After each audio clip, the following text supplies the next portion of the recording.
நான் C. Joseph Vijay எனும் நான்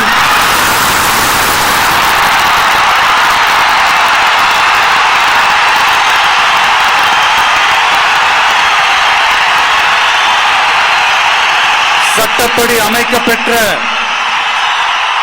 இந்திய அரசியல் அமைப்பின்பால் உண்மையான நம்பிக்கையும் மாறா பற்றும் கொண்டிருப்பேன் என்றும் இந்திய நாட்டின் ஒப்பில்லாத முழு முதல் ஆட்சியையும் ஒருமையையும் நிலை நிறுத்துவேன் என்றும்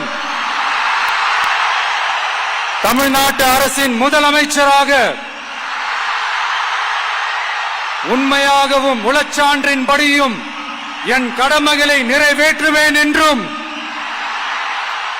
அரசியல் அமைப்பிற்கும் சட்டத்திற்கும் இணங்க அச்சமும் ஒருதலை சார்பும் இன்றி விருப்பு வெறுப்பை விலக்கி பலதரப்பட்ட மக்கள் அனைவருக்கும் நேர்மையானதை செய்வேன் என்றும் ஆண்டவன் மீது ஆணையிட்டு உறுதிமொழிகிறேன்.